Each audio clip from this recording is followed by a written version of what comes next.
10 তারিখে কি ঘটাইলেন রব্বানা, কলিজা ফাটিয়া যায় গো শুনলে সে ঘটনা। আল্লাহুম্মা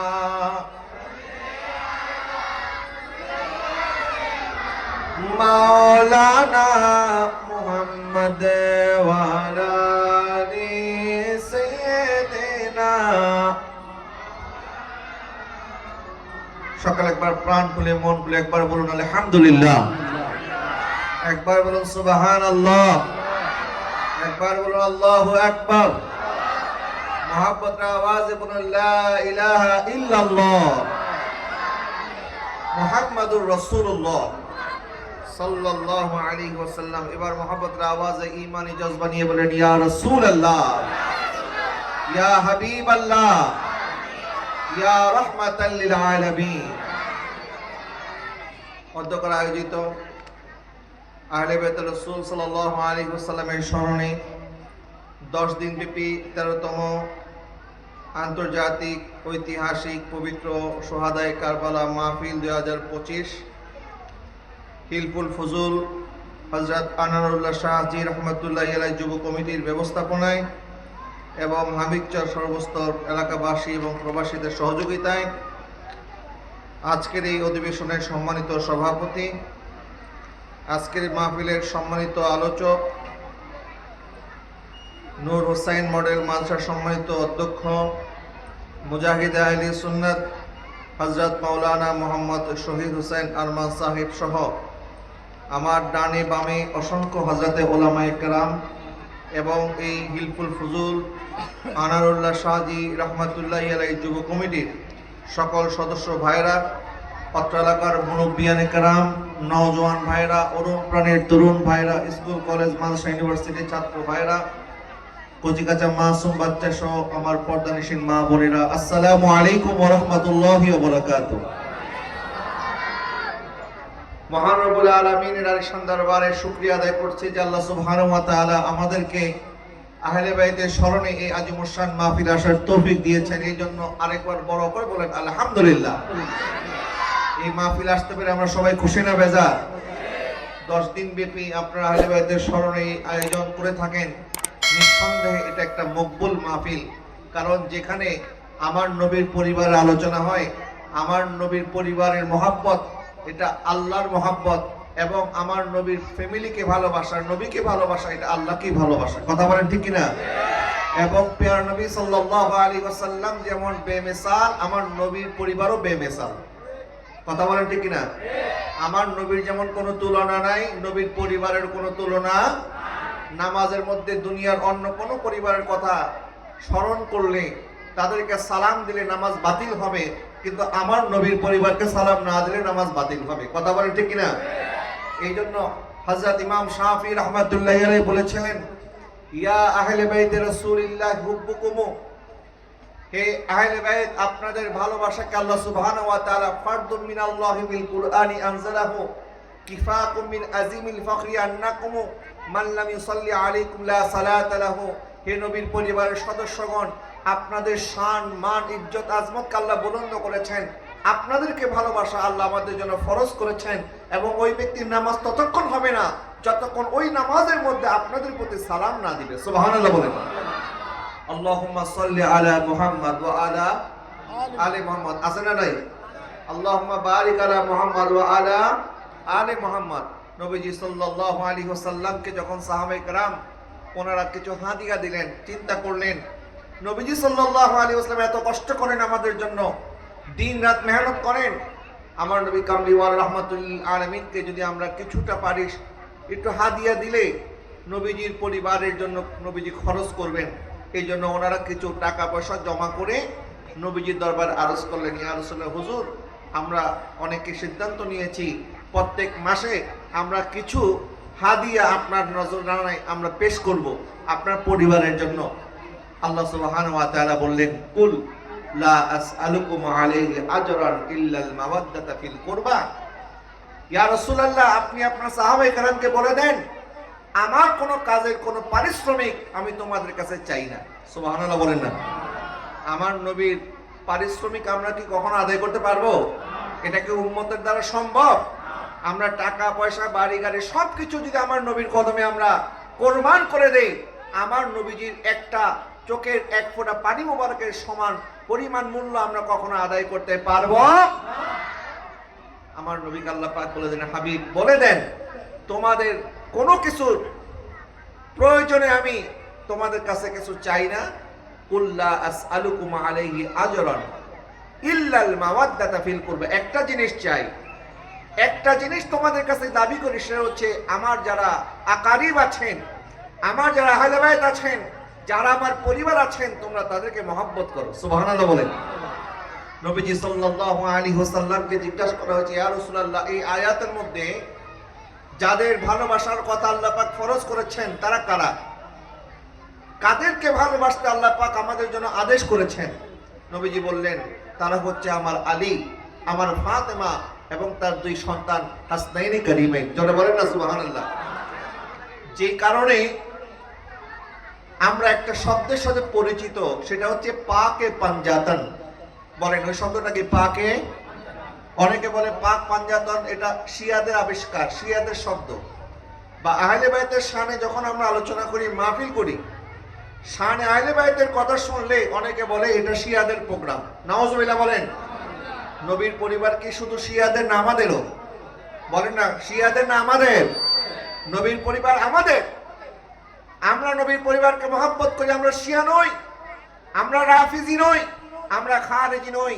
যারা নবীর পরিবারকে অপছন্দ করে, নবীর পরিবারকে ঘৃণা করে, তারা হচ্ছে খারেজি। আর নবীর পরিবারকে নিয়ে যারা অতিরঞ্জিত করে, তারা হচ্ছে শিয়া। আমরা শিয়াও নই, আমরা খারেজিও নই, আমরা সুন্নি মুসলমান। কথা বলেন ঠিক কিনা? শিয়াদের সাথে আমাদের কয়েকটা মৌলিক পার্থক্য।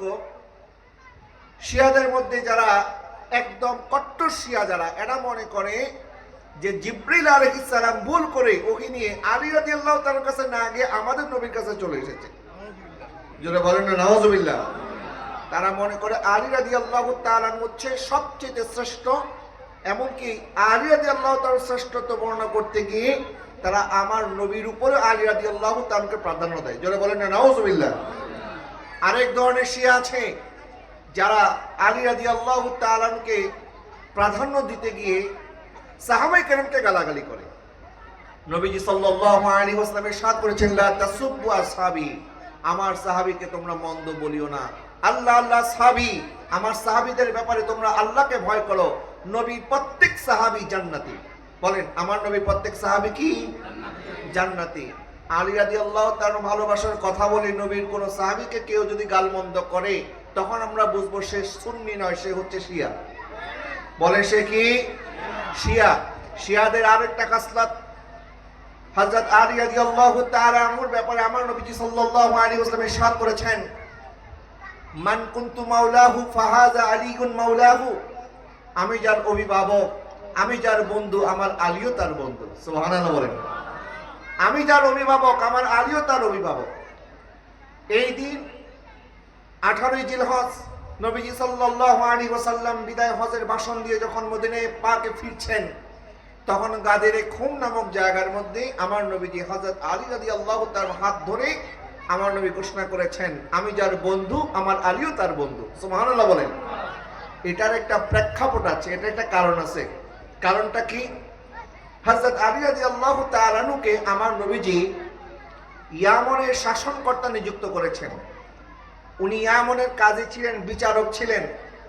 তো ওনার ব্যাপারে কয়েকজন সাহাবী এসে আমার নবীজির কাছে ওনার ব্যাপারে নালিশ করলেন, ওনার ব্যাপারে অভিযোগ দিলেন। নবীজি সাল্লাল্লাহু আলাইহি ওয়াসাল্লাম কোনো জবাব দিলেন না, কিন্তু যিনি অভিযোগ নিয়ে আসছেন তিনি বুঝতে পারলেন যে আমার নবী খুব কষ্ট পেয়েছে। বাট আমার নবী কি পেয়েছেন? কষ্ট পেয়েছে। তো নবীকে যে কষ্ট দিবে, আল্লাহ সুবহানাহু ওয়া তাআলা ইরশাদ করেছেন, যে ব্যক্তি ইন্নাল্লাযীনা ইউযুনাল্লাহা ওয়া রাসূলাহু লাআনাহুমুল্লাহু ফিদ দুনিয়া ওয়াল আখিরা। নবীকে কষ্ট দেওয়া মানে আল্লাহকে কষ্ট দেওয়া। কথা বলে না ঠিক না? নবীকে কষ্ট দেওয়া মানে কাকে কষ্ট দেওয়া? আল্লাহকে কষ্ট দেওয়া। আমার নবী সাল্লাল্লাহু আলাইহি ওয়াসাল্লাম যখন নবীজির মুখ মোবারক মলিন করে ফেললেন। ওই সাহাবী বুঝে গেলেন নবীজি কষ্ট পেয়েছে। নবীজি সাল্লাল্লাহু আলাইহি ওয়াসাল্লাম ওই সাহাবী যখন জিজ্ঞাসা কিছু বলবে, তখন আমার নবী বললেন, তুমি কি আমাকে তোমার জানের চেয়ে বেশি আপন মনে করো? ওই সাহাবী বললেন, ইয়া রাসূলুল্লাহ, হ্যাঁ, আপনাকে আমি আমার জীবনের চেয়ে বেশি আপন মনে করি। কারণ আল্লাহ পাক ইরশাদ করেছেন, আন-নাবিয়্যু আওলা বিল মুমিনিনা মিন আনফুসিহিম, নবীজি ঈমানদারদের জানের চেয়ে বেশি আপন। কথা বলেন ঠিক কি না? সমস্ত ঈমানদার মুমিন মুসলমান আমার নবীকে জানের চেয়ে বেশি ভালোবাসতে হবে। আমার নবী বললেন, তাহলে তুমি যদি আমাকে তোমার জানের চেয়ে বেশি ভালোবাসো, তাহলে জেনে রাখো, মান কুনতু মাওলাহু ফা আলীউন মাওলাহু, আমার আলীর ব্যাপারে তুমি যে নালিশ নিয়ে এসেছো, না না না, আমার আলীর ব্যাপারে কোনো নালিশ নয়, বরং আমি তার বন্ধু, আমার আলীও তার বন্ধু, তুমিও তোমার আলীকে, আমার আলীকে তোমার বন্ধু হিসেবে গ্রহণ করো। জোরে বলেন না সুবহানাল্লাহ। নবীজি বুঝিয়ে দিলেন, আলী রাদিয়াল্লাহু তাআলা আনহুর ব্যাপারে কোনো সমালোচনা করা, এটা আমার নবী পছন্দ, এটা করা জায়েজ নাই, এটা করা যাবে না। যার কারণে আমার নবী সাল্লাল্লাহু আলাইহি ওয়াসাল্লাম উম্মতের জন্য এই বিষয়টা ফরজ করে দিলেন। নবীকে যেমন ভালোবাসতে হবে, নবীর কারণে হযরত আলী রাদিয়াল্লাহু তাআলাকে ভালোবাসতে হবে। কথা বলেন না ঠিক কি না? কিন্তু এই বিষয়টাকে বাড়াতে বাড়াতে অনেকে এটা এমন জায়গায় নিয়ে যায়, তারা বলেন নবীজি সাল্লাল্লাহু আলাইহি ওয়াসাল্লাম হযরত আলীকে নিজের স্থলাভিষিক্ত নিযুক্ত করেছেন, অর্থাৎ নবীজির পরে খেলাফতের হকদার হযরত আলী, আর বাদ বাকি যারা আছেন ওরা সবাই অবৈধ খলিফা। যারা বলেন না নাউজুবিল্লাহ। অর্থাৎ আবু বকর সিদ্দিক রাদিয়াল্লাহু তাআলা আনহু, ওনার খেলাফত অবৈধ, হযরত ওমরের খেলাফত অবৈধ, হযরত ওসমানের খেলাফত অবৈধ, একমাত্র বৈধ খলিফা হযরত আলী। এটা আহলে সুন্নাতের মত নয়, এটা শিয়াদের মত। বলেন এটা কিসের মত? আবু বকর সিদ্দিক রাদিয়াল্লাহু তাআলা আফজালুল বাশার বাদাল আম্বিয়া, সমস্ত নবীদের পরে উম্মতের মধ্যে সর্বশ্রেষ্ঠ হচ্ছেন আবু বকর সিদ্দিক, সুম্মা ওমর, তারপর হচ্ছে হযরত ওমর রাদিয়াল্লাহু তাআলা। জোরে বলেন সুবহানাল্লাহ।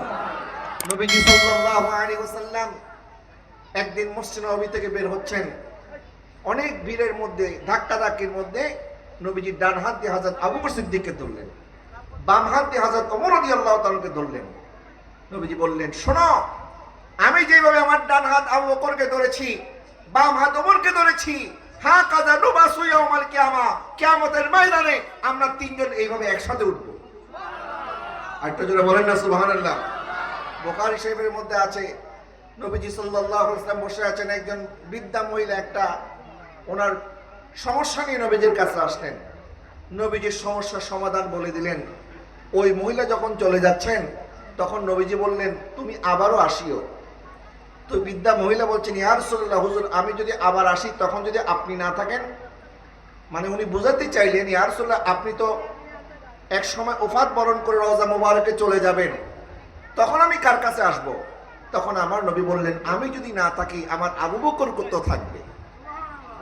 জোরে বলবেন না সুবহানাল্লাহ। আমি না থাকলে কে থাকবে? আবু বকর থাকবে। তার মানে বোঝা গেল নবীজির পরে নবীজি ইশারাতান বুঝিয়েছেন নবীজির পরে খেলাফতের হকদারকে। এমনকি নবীজি সাল্লাল্লাহু আলাইহি ওয়াসাল্লাম যখন অসুস্থ ছিলেন, আমার নবী দীর্ঘ 17 ওয়াক্ত নামাজ নবীজি পড়ার নাই। নবীজি হুজরা মুবারক অসুস্থ ছিলেন, আরাম ফরমাচ্ছেন, তখন সাহাবায়ে কেরাম নিজেরা মাশওয়ারা করলেন যে নবীজি যদি অসুস্থ, এখন নামাজ কে পড়াবেন? তো অনেকে বলতেছেন অমুক সাহাবী পড়াবে, অনেকে বলতেছেন অমুকে পড়াবে। নবীজি সাল্লাল্লাহু আলাইহি ওয়াসাল্লাম ভিতর থেকে শুনলেন আর বললেন, তোমরা গিয়ে আমার আবু বকরকে বলো সেই জন্য নামাজের ইমামতি করে। আর একটু জোরে বলবেন না সুবহানাল্লাহ। তখন হযরত আবু বকর সিদ্দিক রাদিয়াল্লাহু তাআলা বললেন, আমি পারবো না। নবীজি যে জায়গায় নামাজের মধ্যে দাঁড়িয়েছেন, নবীজির জায়গার মধ্যে আমি দাঁড়ানোর শক্তি আমার নাই। তখন অন্যান্য সাহাবায়ে কেরাম বললেন, তাহলে এক কাজ করি, হযরত ওমরকে দাঁড় করিয়ে দেই।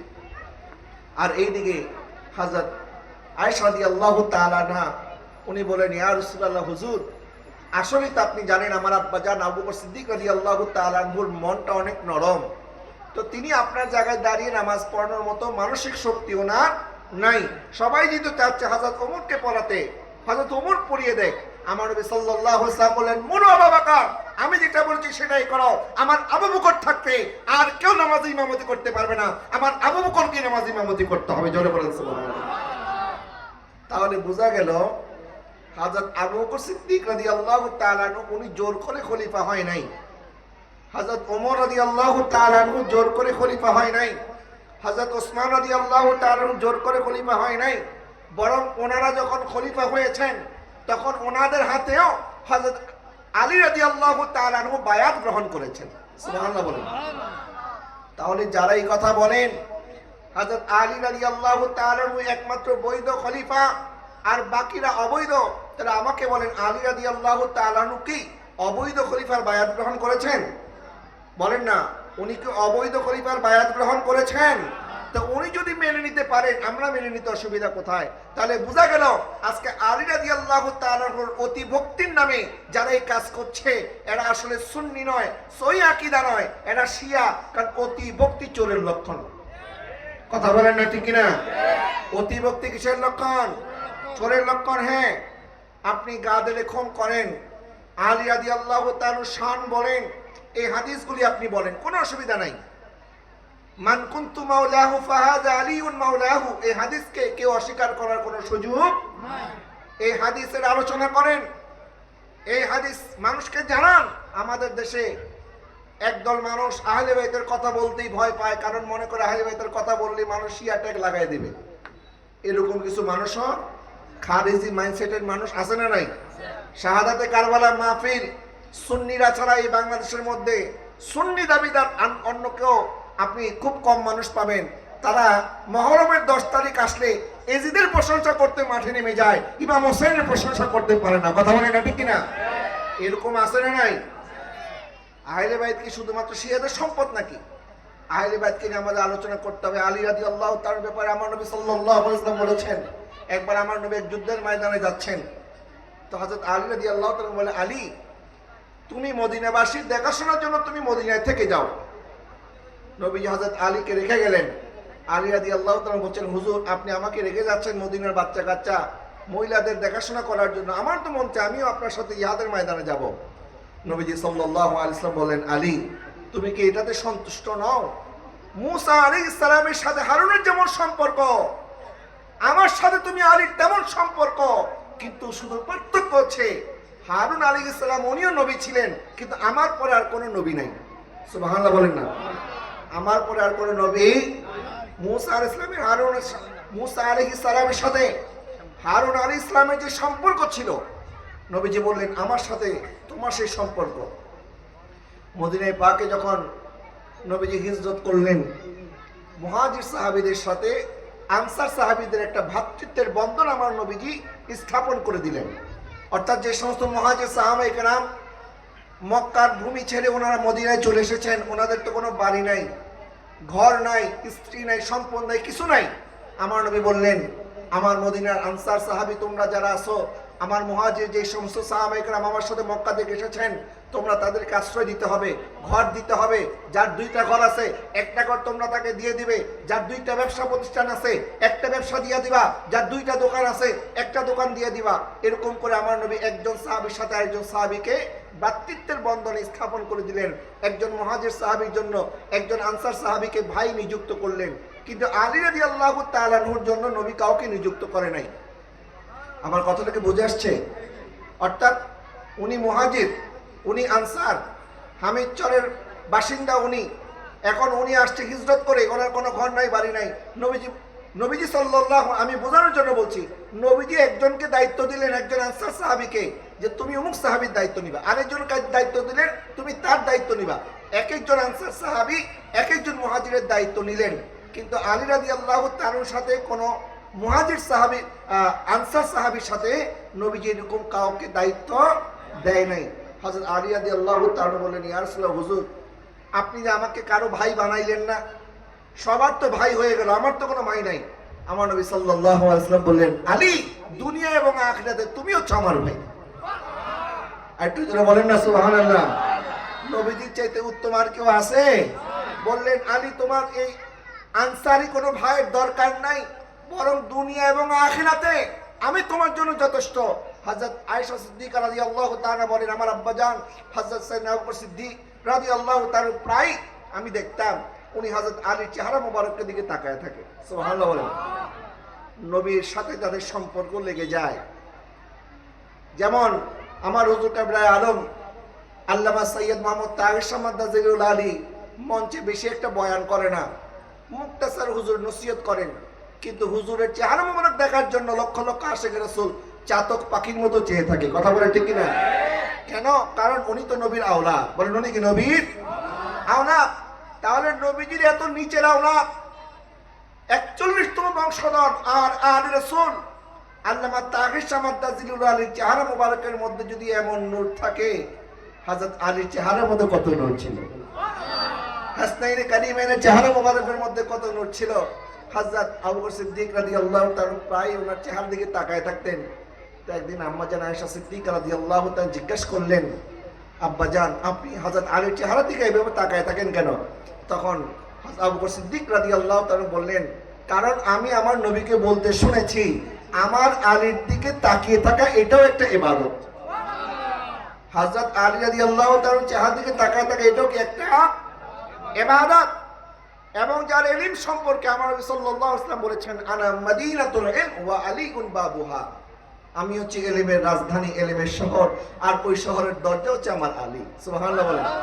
এই জন্য আমরা ওনাকে বলি বেলায়েতের শাহেনশাহ। বলেন ওনাকে আমরা কি বলি? বেলায়েতের।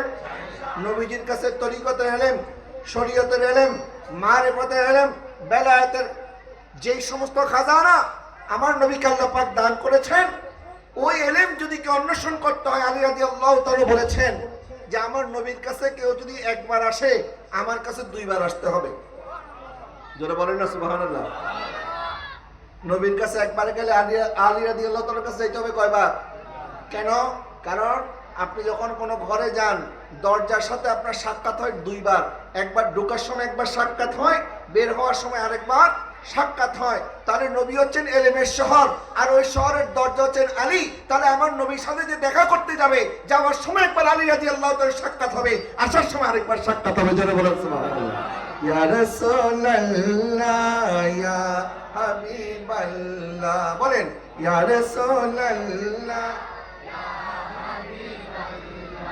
ইয়া রাসূলুল্লাহ ইয়া হাবিবাল্লাহ ইয়া রাসূলুল্লাহ ইয়া হাবিবাল্লাহ। তাহলে আলী রাদিয়াল্লাহু তাআলা আনহুর ফাযাইল মানাকিব আমাদের জানার দরকার আছে না নাই? একটু জোরে বলেন আছে না নাই?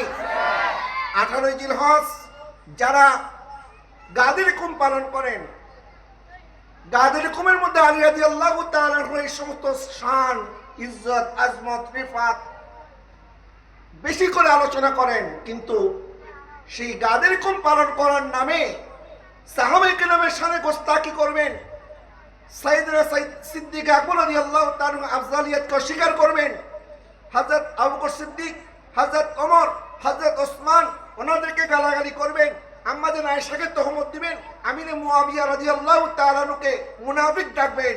ওই সমস্ত গাদের কম দিবস পালনকারী বাংলাদেশের মধ্যে যারা আছে, এরা কেউ সুন্নি নয়, এরা শিয়া। বলেন এরা কি সুন্নি না শিয়া? গাদের কমের সাথে আমাদের কোনো দুশ্মনী আছে? নাই। বলেন গাদের কমের আমরা পক্ষে আছি না নাই? গাদের কমের হাদিসের পক্ষে আমরা আছি না নাই? আলী রাদিয়াল্লাহু তাআলা শান আজমতের পক্ষে আমরা আছি না নাই? একটু হাত তুলে বলেন আছি না নাই? আমরা আলী রাদিয়াল্লাহু তাআলার পক্ষে। কথা বলেন ঠিক কিনা? আমরা আহলে বাইতের পক্ষে, আমরা হাসনাইনে কারিমাইনের, আমরা নবীর পরিবারের, আমরা সাহাবে কেরামের পক্ষে। কিন্তু আলী রাদিয়াল্লাহু তাআলার ভালোবাসার দাবি করে যারা আমার নবীর প্রাণপ্রিয় সাহাবীদেরকে নিশানা বানিয়ে ওনাদেরকে গালাগালি করবে, মন্দ বলবে, ওনাদেরকে অবৈধ খলিফা বলবে, সাহাবে কেরামের শানে যারা গোস্তাকি করবে, তাদের সাথে আমরা নাই। কথা বলেন ঠিক কিনা? এই জন্য বর্তমান সময় শিয়া চিনা খুব মুশকিল হয়ে গেছে, কারণ তারাও তো আহলে বাইতের কথাই বলে, তারাও তো কারবালার মাহফিল করে, তারাও তো কারবালার কথা বলে। এখন আপনি বুঝবেন কেমনে? যখনই দেখবেন ওই মাহফিলের নাম দিয়ে সাহাবে কেরামকে খারাপ বলতেছে, গালাগালি করছে, তো বুঝবেন এটার সাথে আমাদের সম্পর্ক। হযরত আলী রাদিয়াল্লাহু তাআলার ব্যাপারে আমার নবী ইরশাদ করেছেন, আলী তোমার উদাহরণ হচ্ছে ঈসা মসিহের মতো, ঈসা আলাইহিস সালামের মতো। ঈসা আলাইহিস সালামকে কেন্দ্র করে দুইটা দল বিভ্রান্ত হয়ে গেছে। একটা দল যারা ঈসা আলাইহিস সালামকে সম্মান দেখাতে গিয়ে ঈসা আলাইহিস সালামকে আল্লাহর পুত্র দাবি করেছে। নাউজুবিল্লাহ বলেন। আর যারা ঈসা আলাইহিস সালামের সাথে শত্রুতা পোষণ করে ওনাকে হত্যা করতে চেয়েছে, ওনাকে মনে করে আরেকজনকে শুলে চলিয়েছে, আল্লাহ পাক ওনাকে হেফাজত করে চতুর্থ আসমানে নিয়ে গেছেন। যারা বলেন না সুবহানাল্লাহ। নবীজি বললেন তোমাকে কেন্দ্র করে দুইটা দল হবে। ঈসা আলাইহিস সালামকে কেন্দ্র করে দুইটা দল হয়েছে, দুই দল বিভ্রান্ত হয়ে গেছে। আলী রাদিয়াল্লাহু তাআলাকে কেন্দ্র করে দুইটা দল হবে উম্মতের মধ্যে, একটা দলের নাম খারেজি আর একটা দলের নাম শিয়া। বলেন, একটা দলের নাম খারেজি আর একটা দলের নাম কি? ইসলামের সর্বপ্রথম বাতিল ফিরকা হচ্ছে খারেজি। এই খারেজিরা আলী রাদিয়াল্লাহু তাআলার সিদ্ধান্তের বাইরে চলে গেল। এরা আলী রাদিয়াল্লাহু তাআলার দলেই ছিল, আলী রাদিয়াল্লাহু তাআলার দল ত্যাগ করে এরা বের হয়ে গেছে। কারণ আলী রাদিয়াল্লাহু তাআলা বলেছিলেন আমির মুয়াবিয়া রাদিয়াল্লাহু তাআলার সাথে আমরা যুদ্ধ নয়, আমরা সন্ধি করব। এই সিদ্ধান্ত খারেজিরা মানতে পারে নাই, তারা বলছে আমরা যুদ্ধ করব। আচ্ছা, যুদ্ধ যদি হয় তাহলে দুই দলের মুসলমানদের মধ্যে রক্তপাত হবে কি হবে না বলেন? দুই দলের মধ্যেই মুসলমান, আলী রাদিয়াল্লাহু তাআলার পক্ষে যারা তারাও মুসলমান, আমির মুয়াবিয়া রাদিয়াল্লাহু তাআলার পক্ষে যারা তারাও মুসলমান। যুদ্ধ যদি হয় তাহলে সেখানে অসংখ্য নিরীহ মানুষ মারা যাবে, অকাতরে অনেক মানুষ এতিম হবে, মেয়েরা বিধবা হবে। এই জন্য আলী রাদিয়াল্লাহু তাআলা যুদ্ধের পক্ষে ছিলেন না, উনি সন্ধির পক্ষে ছিলেন। এবং এই ক্ষেত্রে একটা জিনিস মাথায় রাখবেন, আলী রাদিয়াল্লাহু তাআলার সাথে সাহাবায়ে কেরামের যে যুদ্ধ বিগ্রহ হয়েছে এই বিষয়ে উম্মতের কোনো কথা বলার অধিকার নাই। এই ক্ষেত্রে কাফে লিসান করতে হবে। কাফে লিসান মানে নীরবতা অবলম্বন করতে হবে। বাপ চাচার মধ্যে দ্বন্দ্ব হলে সন্তান বিচার করতে পারবে? বলে না, অধিকার আছে? অধিকার নাই। এবং আলী রাদিয়াল্লাহু তাআলার সাথে আমির মুয়াবিয়া রাদিয়াল্লাহু তাআলার যে যুদ্ধ হয়েছে, সিফিনের যুদ্ধ, জঙ্গে জামাল হয়েছে, আম্মা জান আয়েশা সিদ্দিকা রাদিয়াল্লাহু তাআলা, হযরত জুবাইর, হযরত তালহা রাদিয়াল্লাহু তাআলা আনহুমা, ওনাদের সাথে এই বিষয়গুলি মীমাংসিত বিষয়। এই বিষয়গুলি নিয়ে উম্মতের মধ্যে ফিতনা করার কোনো সুযোগ নাই। কারণ আমরা যা বলবো আগে দেখতে হবে আমাদের আকাবির উলামায়ে কেরাম কি বলেছেন।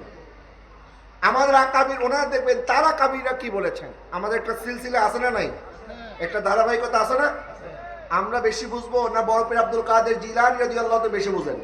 আমরা বেশি বুঝি না খাজা কাদিমি নওয়াজ বেশি বুঝেন? আমরা বেশি বুঝি না বাহাউদ্দিন নকশবন্দ, মুজাদ্দিদ আল-ফিসানি? এইভাবে আমাদের মাযহাবীর ইমামগণ, ইমামে আযম আবু হানিফা, ইমাম শাফিঈ, ইমাম মালিক, ইমাম আহমদ ইবনে হাম্বল, ইমাম বুখারী, ইমাম নাসাই, ইমাম তিরমিজি, ইমাম আবু দাউদ, এরকম করে আমাদের যত বড় বড় জগৎ বিখ্যাত ইমামগণ আছে, আমরা সিদ্ধান্ত দেওয়ার আগে দেখতে হবে ওনারা কি সিদ্ধান্ত দিয়েছেন। কথা বলেন না ঠিক কিনা? ওনারা প্রত্যেকে এই ক্ষেত্রে কাফে লিসান করেছেন। কারণ আমার নবীর কোন সাহাবীর সমালোচনা করা আমাদের জন্য জায়েজ নাই। নবী বলেছেন লা তাসুব্বু আসহাবি, আমার সাহাবীদেরকে গালি দিও না। নবীর সাহাবীদের মন্দ বলে এটা হারাম। বলেন, নবীর সাহাবীদেরকে মন্দ বলে এটা কি?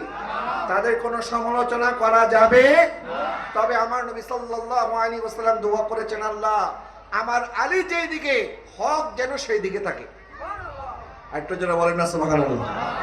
আমার আলীর সাথে যেন হক থাকে। হযরত আলী যেই দিকে হক সেই দিকে। বলেন, আলী যেই দিকে হক সেই দিকে। আলী রাদিয়াল্লাহু তাআলা যেই দিকে, আরেকটু জোরে, আলী রাদিয়াল্লাহু তাআলা যেই দিকে হক সেই দিকে। জঙ্গে জামাল, জঙ্গে সিফিন, আলী রাদিয়াল্লাহু তাআলা হকের উপরে ছিলেন, তার মধ্যে কোনো সন্দেহ নাই। আলী রাদিয়াল্লাহু তাআলাকে বেঠিক বলার কোনো সুযোগ। এখন এক পক্ষ যদি হক থাকে, বিপক্ষ দলকে কি আপনি এখন বাতিল বলবেন? না, যেহেতু ওনারা সাহাবী, এই জন্য বাতিল বলার সুযোগ নাই। এই ক্ষেত্রে উলামায়ে কেরাম যেটা বলেছেন, আমির মুয়াবিয়া রাদিয়াল্লাহু তাআলা সহ যারা আলী রাদিয়াল্লাহু তাআলার সাথে বিরোধিতা করেছিলেন, এটা ছিল ওনাদের খাতায় ইজতিহাদি ভুল ছিল। এটার জন্য ওনাদের সমালোচনা করা যাবে না, এটা মীমাংসিত বিষয়। কেননা খারেজিরা প্রথম বের হয়ে গেল, খারেজিরা তলোয়ার উপরে কোরআন নিয়ে বলল আমরা কোরআন থাকতে আলীর কোনো সিদ্ধান্ত মানবো না, আমরা শুধু কোরআনের সিদ্ধান্ত মানবো, আলীর সিদ্ধান্ত মানবো না। যেন বলেন না নাউজুবিল্লাহ। এই যে তারা দল থেকে বের হয়ে গেছে, এদের নাম খারেজি। বলেন, এদের নাম কি? খারেজি। খারেজিরা বললো আমরা কোরআন মানি, আর কিছু। আলী রাদিয়াল্লাহু তাআলা বললেন তাদের কথা তো সত্য, উদ্দেশ্য খারাপ। কালিমাতুল হক ইউরিদু বিহাল বাতিল, তাদের কথা সত্য, উদ্দেশ্য কি? আরেকটু জোরে বলেন, উদ্দেশ্য কি? আমাদের দেশে কিছু মানুষ আছে কথা অনেক সুন্দর সুন্দর বলে, কিন্তু আসলে উদ্দেশ্য খারাপ।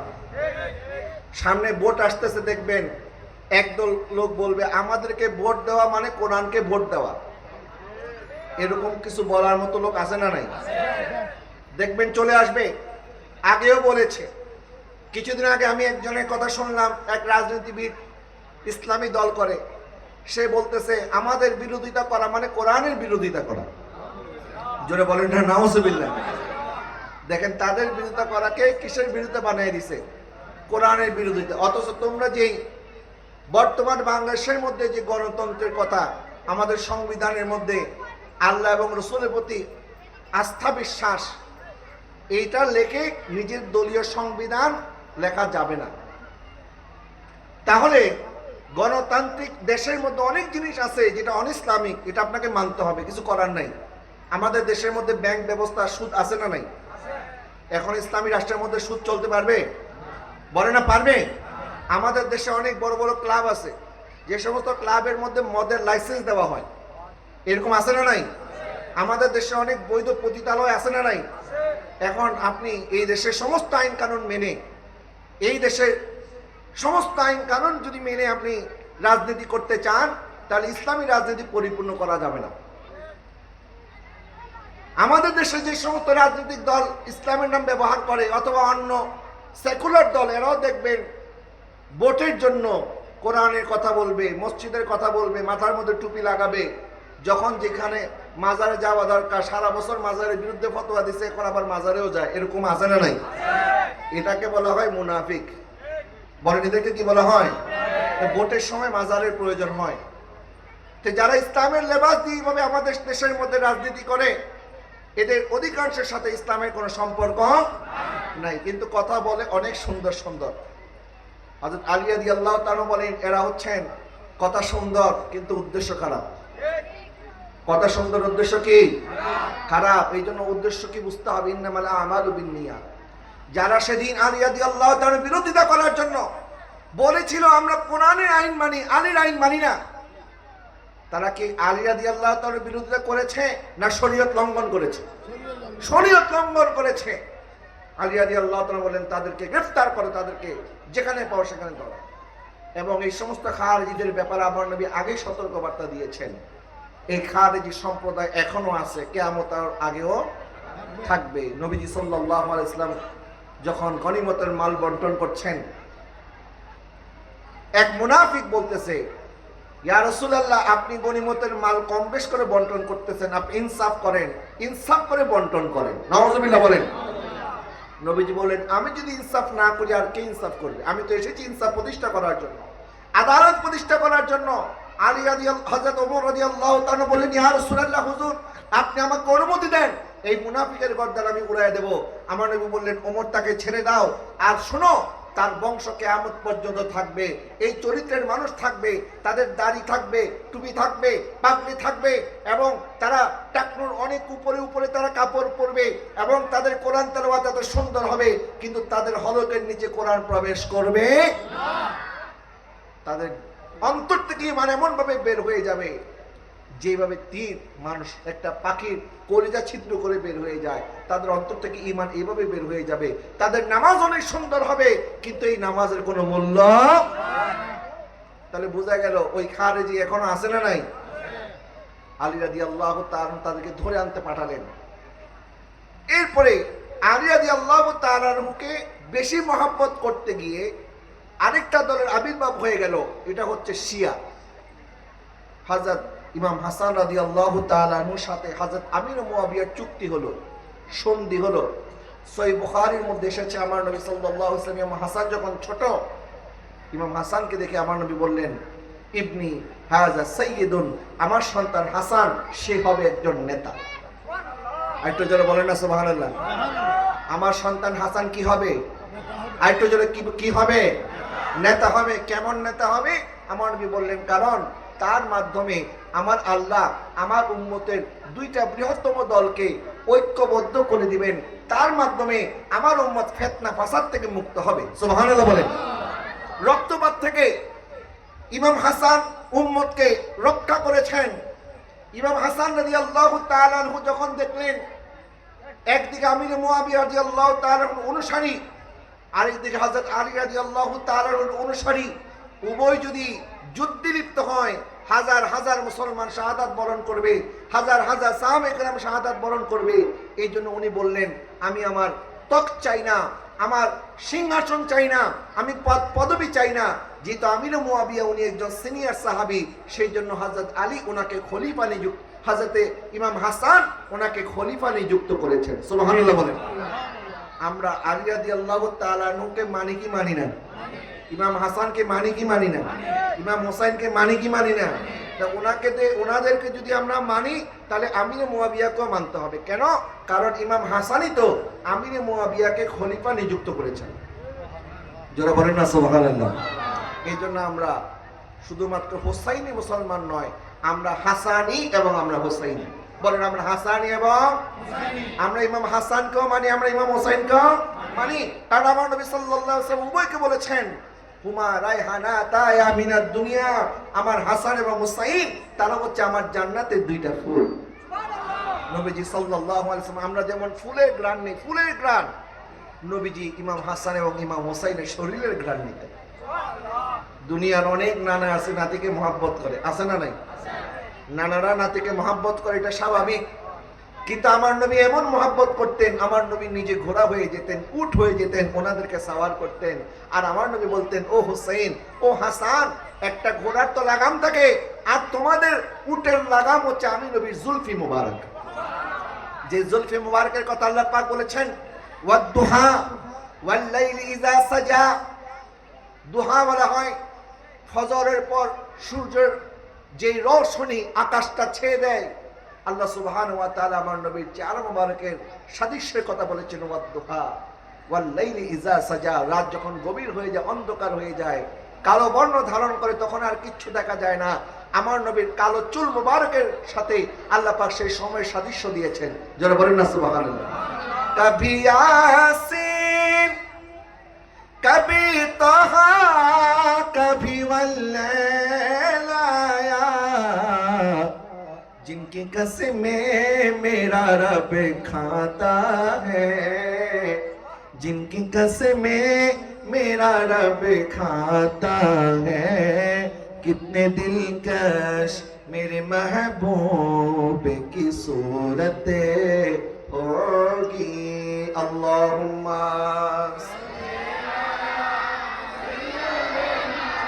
मौलाना मुहम्मद वाला आले सैयदना।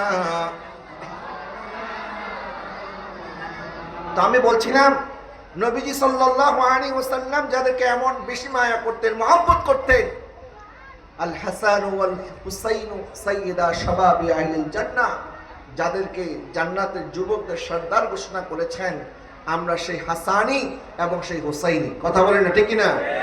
আমরা ইমাম হাসানকেও মানি, ইমাম হুসাইনকেও মানি। তাহলে হাসান রাদিয়াল্লাহু তাআলাকে যদি মানতে হয়, ওনার সিদ্ধান্তকেও মানতে হবে।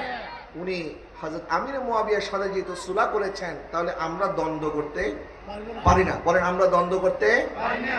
কিন্তু এই আমির মুয়াবিয়া রাদিয়াল্লাহু তাআলা আনহুর কুলাঙ্গার সন্তান নরদম ইয়াজিদ ৬০ হিজরিতে জোর করে যে খেলাফতের তাখত দখল করেছিল এবং এই মসনদ দখল করে সে হযরত ইমাম হুসাইন রাদিয়াল্লাহু তাআলার হাত থেকে বায়াত গ্রহণ করার চেষ্টা করেছিল।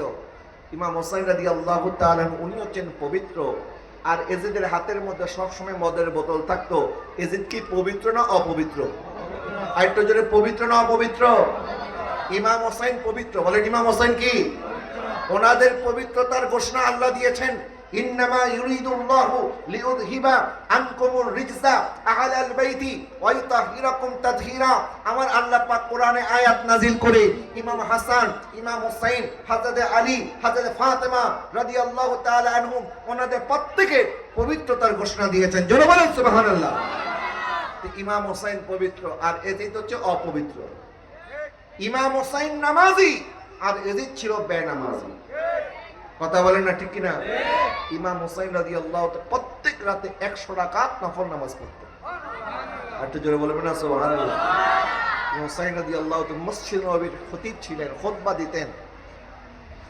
সাহাবায়ে কেরাম ইমাম হুসাইন রাদিয়াল্লাহু তাআলার খুতবা শোনার জন্য অপেক্ষায় থাকতেন। হযরতে বেলাল রাদিয়াল্লাহু তাআলা আনহু আমার নবীর ওফাতের পর উনি হাবশায় চলে গিয়েছিলেন। উনি বলে এই শহরে আমার আর থাকার মতো শক্তি নাই, কারণ যেখানে তাকাই সেখানে তো আমার নবীর স্মৃতি, যেখানে তাকাই সেখানেই নবীর স্মৃতি। নবীকে যখন দেখতে পাই না তখন এই শহরে আর থাকার মতো শক্তি আমার নাই। উনি চলে গেলেন আপন দেশে। একদিন রাতে স্বপ্নে দেখলেন আমার নবী বলতেছেন, বেলাল কতদিন হয়ে যায় তোমার সাথে দেখা হয় না। সুবহানাল্লাহ। নবীজি ইরশাদ করেছেন, মান রাআনি ফিল মানামি ফাকাদ রাআ হাক্কা, যে আমাকে স্বপ্নে দেখছে বাস্তবেই দেখেছে। তার মানে হযরত বেলাল আমার নবীকে স্বপ্নে দেখে নাই, বাস্তবেই আমার নবী ওনাকে ডেকেছেন। সুবহানাল্লাহ বলেন না। জন্ম আমার নবীর যুগে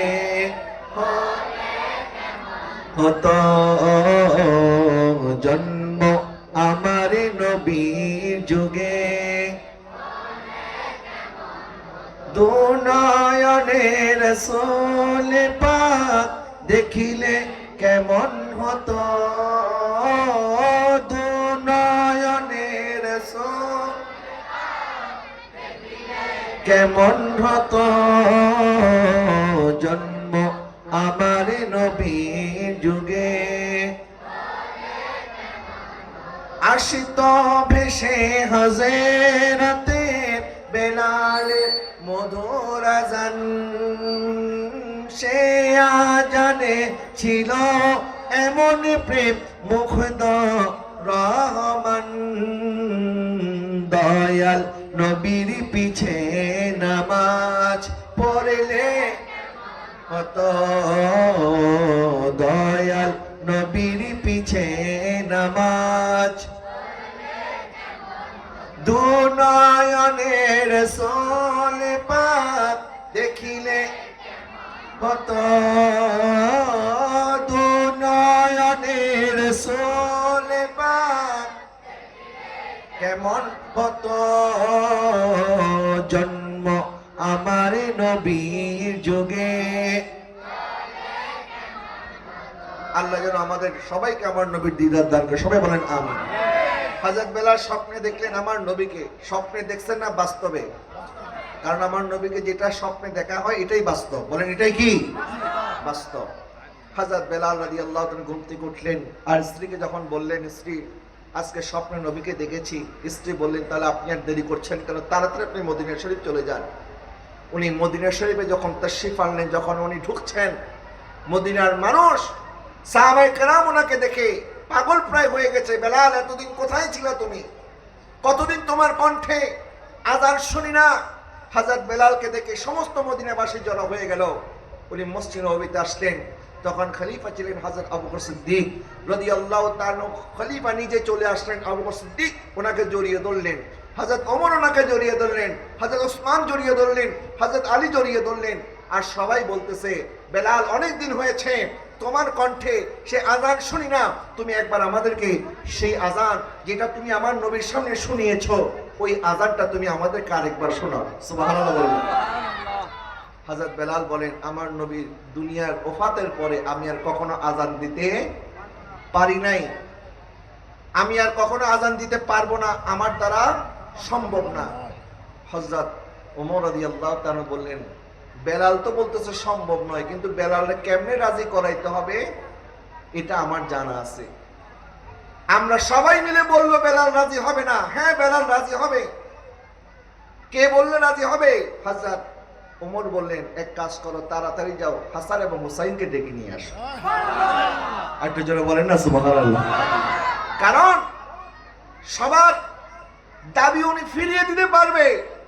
যেই নবী যাদের জন্য ঘোড়া হয়ে গিয়েছেন, যাদের জন্য আমার নবী নামাজের সেজদা লম্বা করে দিয়েছেন, যেই নাতির জন্য আমার নবী মসজিদের মিম্বার থেকে নেমে চলে এসেছেন, সেই ইমাম হাসান এবং ইমাম হুসাইন যদি হযরত বেলালকে কোনো বিষয়ে অনুরোধ করে, হযরত ইমাম হাসান হুসাইনের অনুরোধ হযরত বেলাল ফিরিয়ে দিতে পারবে না। ডেকে আনা হলো হযরত ইমাম হাসান এবং ইমাম হুসাইন রাদিয়াল্লাহু তাআলা আনহুমাকে। ওনারা তখন তো ছোট ছোট, একজনের বয়স 8 বছর, একজনের বয়স 9 বছর। ওনারা বললেন, হযরত বেলাল, আমার নানাজানকে যেইভাবে আপনি আজান দিয়ে শুনিয়েছেন, আপনার সেই কণ্ঠে আমরা আবার আজান শুনতে চাই। হযরত বেলাল বললেন, দুনিয়ার কেউ বললে হয়তো আমি এই অনুরোধ রাখতে পারতাম না, কিন্তু তোমরা যখন বলেছ, কারণ তোমাদেরকে আমার নবী ভালোবাসেন, তোমাদেরকে আমার নবী এত আদর করেন। আমি তো দেখেছি অসংখ্যবার আমার নবীজি হযরত বেলাল, হযরত ইমাম হাসান, ইমাম হুসাইন রাদিয়াল্লাহু তাআলা আনহুকে এত বেশি আদর করতেন। আমার নবী ওনাদের মাথা থেকে পা পর্যন্ত চুম্বন করতেন।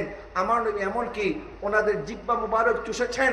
এমনকি যখন হযরত ফাতেমা রাদিয়াল্লাহু তাআলা আনহার ঘরে খাবার ছিল না, ওনারা পিপাসার্ত ছিলেন, নবীর দরবারে নিয়ে আসা হয়েছে ইমাম হাসান এবং ইমাম হুসাইনকে। আমার নবী সাল্লাল্লাহু আলাইহি ওয়াসাল্লাম দুইজনকে জড়িয়ে ধরলেন। ঘরের মধ্যে কোনো খাবার নাই, কত এক ফোঁটা পানি নাই। আমার নবী বলেন, হুসাইন, আমার এই জিহ্বা মুবারক তুমি চুষতে থাকো, যতক্ষণ তোমার তৃষ্ণা না মিটবে তুমি চুষতে থাকো। যেন বলেন সুবহানাল্লাহ। নবীজির সামান্য লালা মুবারক, একটা কুয়া যেটার মধ্যে কোনো মিষ্টি পানি নাই, তিতা পানি, ওই তিতা পানি আমার নবীজির লালা মোবারকের কারণে মিঠা পানি হয়ে যায়। আমরা অনেকে মনে করি না কিভাবে ওনারা 3 দিন পর্যন্ত ফোরাতের পারে ওনাদেরকে পানি দেওয়া হয় নাই, ইমাম হুসাইন কিভাবে সহ্য করেছেন।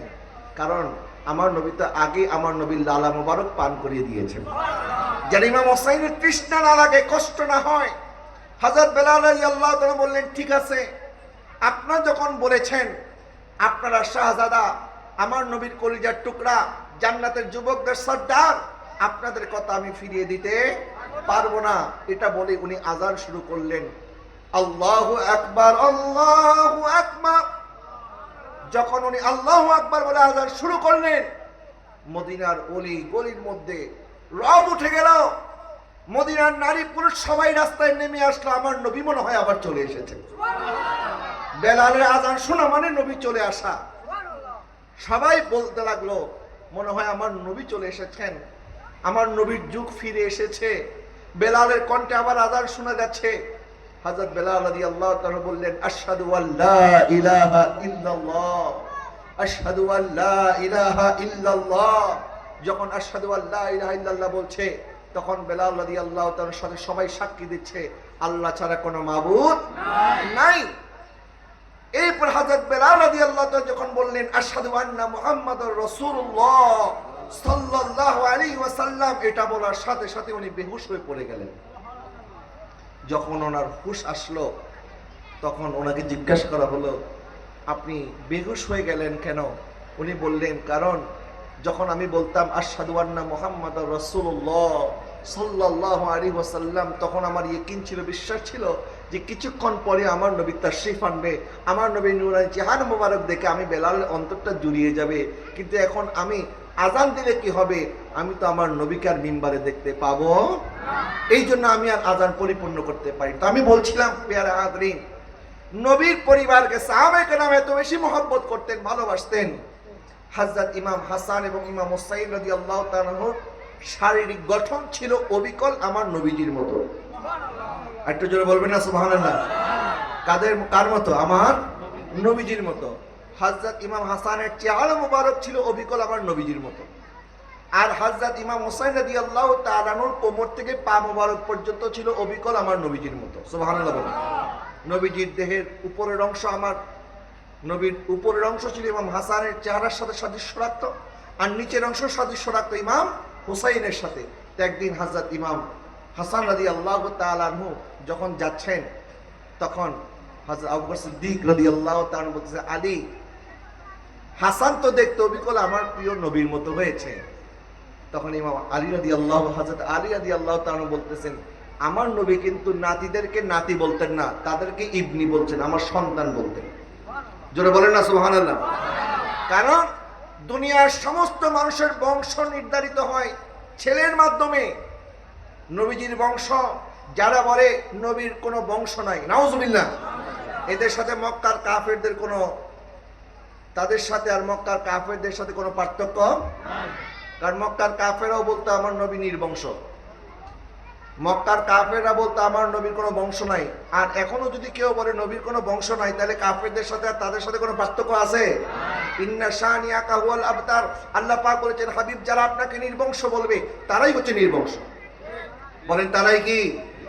হ্যাঁ, নবীজির ছেলে সন্তান যারা, ওনারা উপযুক্ত বয়স পর্যন্ত দুনিয়াতে বেঁচে থাকে নাই। নবীজির 3 জন ছেলে, হযরতে ইব্রাহিম, হযরতে আব্দুল্লাহ এবং হযরতে কাসেম রাদিয়াল্লাহু তাআলা আনহুম, ওনারা অল্প বয়সে আল্লাহ পাক ওনাদেরকে দুনিয়া থেকে নিয়ে গেছেন। কেন? এটারও হিকমত আছে। কারণ ওনারা যদি উপযুক্ত বয়স পর্যন্ত জীবিত থাকতেন, তাহলে নবীর ছেলে তো নবী হবে। বলেন নবীর ছেলে কি হবে? মা কানা মুহাম্মাদুন আবা আহাদিন মিন রিজালিকুম ওয়ালাকিন রাসূলুল্লাহ ওয়া খাতামান নবিয়্যিন। আল্লাহ সুবহানাহু ওয়া তাআলা ইরশাদ করেছেন আমার নবীর পরে কোনো নবী নাই, আমার নবীর পরে কোনো নবী আসবে না। নবী ইরশাদ করেছেন আনা খাতামুন নবিয়্যিন লা নবিয়্যা বাদি, আমি হচ্ছে শেষ নবী, আমার পরে কোনো নবী নাই। এই জন্য আল্লাহ পাক ওনাদেরকে অল্প বয়সে দুনিয়া থেকে নিয়ে গেছেন। নবীজির 4 জন শাহজাদি, হযরতে জায়নাব, হযরতে উম্মে কুলসুম, হযরতে রুকাইয়া আর সর্বশেষ হযরতে ফাতেমা রাদিয়াল্লাহু তাআলা আনহুন্না, এই 4 জন আমার নবীজির শাহজাদি ছিলেন। এই 4 জনের মধ্যে 3 জন হযরতে জায়নাব, হযরতে রুকাইয়া, হযরতে উম্মে কুলসুম, ওনাদের বিবাহ হয়েছে, ওনাদের বাচ্চা হয় নাই, ওনাদের কোনো সন্তান নাই। বলেন ওনাদের কোনো সন্তান নাই। হযরত আলী রাদিয়াল্লাহু তাআলাকে আল্লাহ পাক নির্বাচন করেছেন, কারণ ওনার নসল যেটা হবে এটাই হচ্ছে আমার নবীর বংশ। একটু জোরে বলেন না সুবহানাল্লাহ। আমার নবী সাল্লাল্লাহু আলাইহি ওয়াসাল্লাম ইরশাদ করেছেন আমাকে আল্লাহ পাক আদেশ করেছেন আমার ফাতেমাকে যেন আমি আলীর সাথে শাদী দেই, কারণ আলী রাদিয়াল্লাহু তাআলা আনহুর বংশই আমার নবীর বংশ।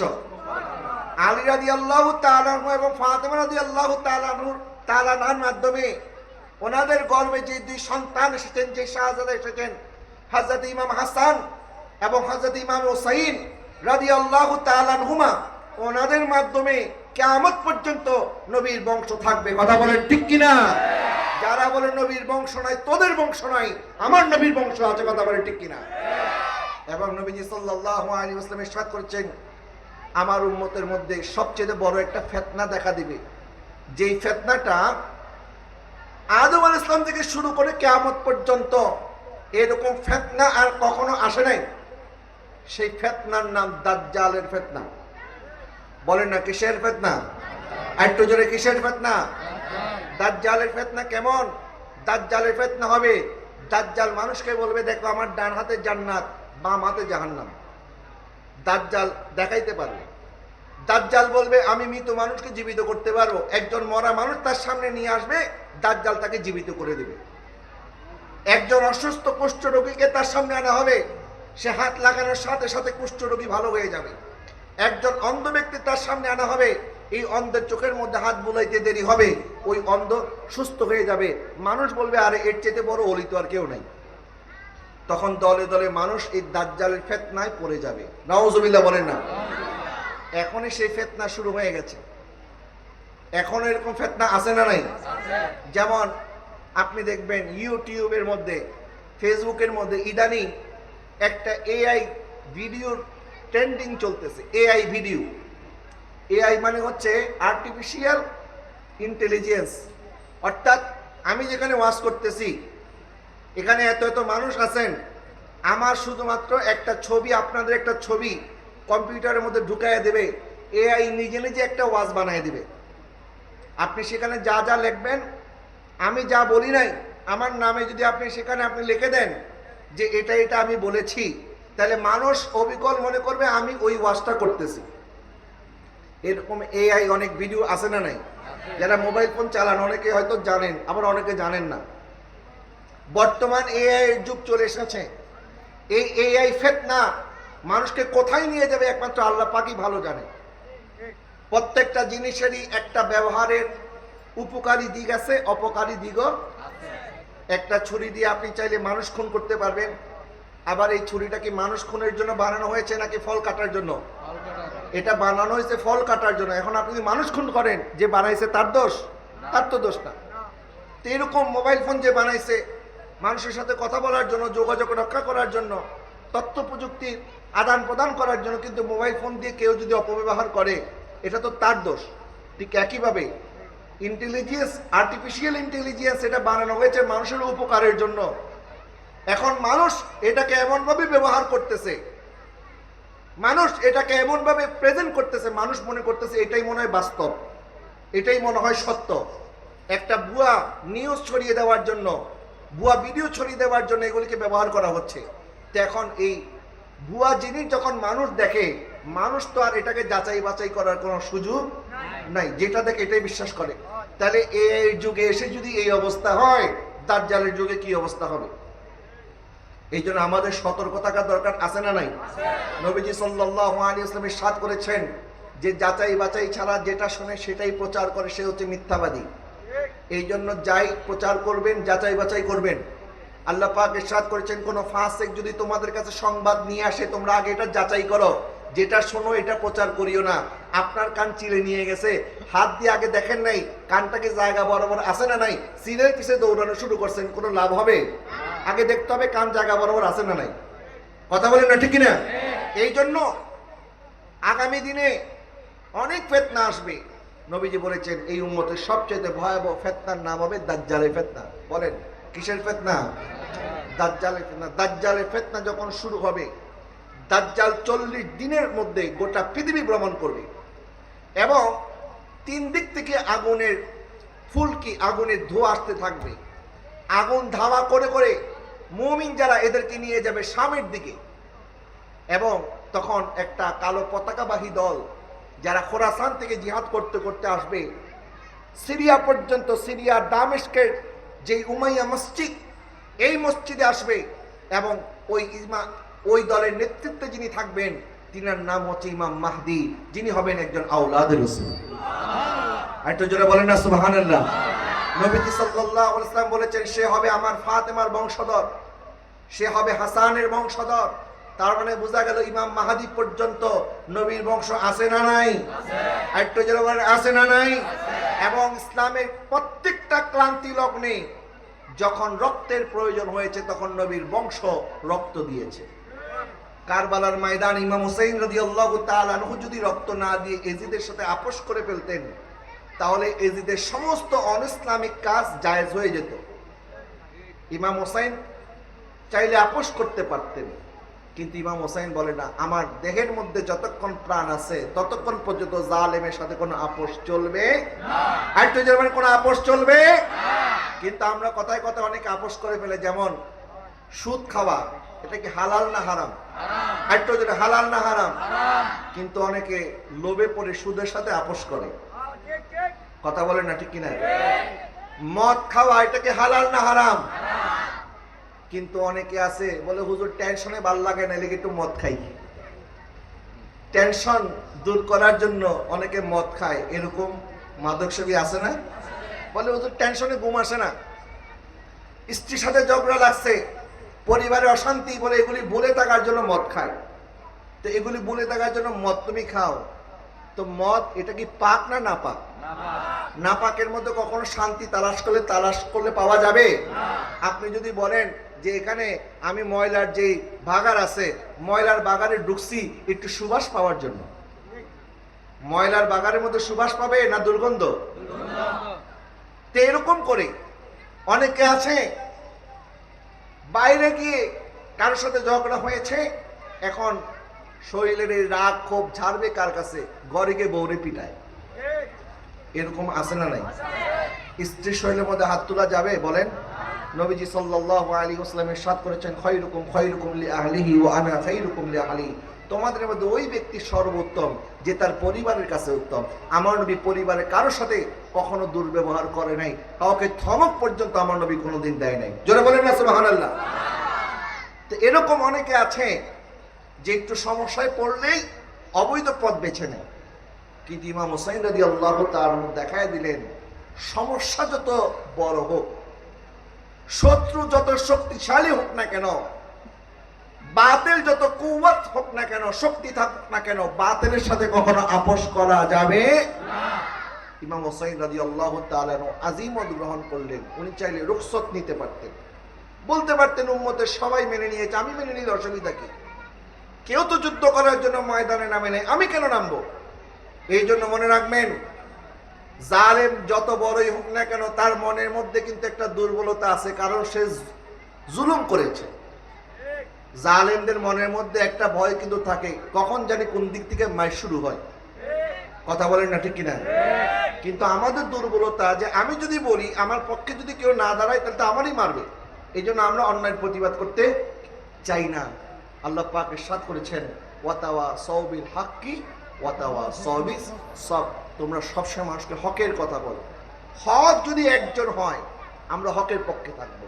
নবীজি বলেছে, নবীজির একটি আলা আখলাক ছিল, ওয়াতুইনু আলা নাওয়াইবিল হক। আমার নবী সবসময় হকের পক্ষে থাকতেন। জোয়ারে গা বাসায় দিলে চলবে না। জোয়ার যেদিকে আমি সেই দিকে, বাতাস যেদিকে আমি সেই দিকে হলে হবে না, বরং হক যেই দিকে আমাদেরকে সেই দিকে থাকতে হবে। কথা বলেন না ঠিক কিনা? একজন দুর্বল ব্যক্তিও যদি হকের পক্ষে কথা বলে, আমরা হকের পক্ষে থাকি। ইমাম হুসাইন রাদিয়াল্লাহু তাআলা আনহু কারবালার ময়দানে গেলেন, আপোস করেন নাই, সন্তান অভুক্ত। এটার সাথে আরেকটা কথা বলে ফেলি। অনেকে বলে ইমাম হুসাইন একা গেছেন কেন, সাহাবায়ে কেরাম কেন যায় নাই? তার মানে ইমাম হুসাইনের যাওয়াটা ঠিক হয় নাই। নাউজুবিল্লাহ বলেন না? আরেকটু জোরে বলেন না নাউজুবিল্লাহ।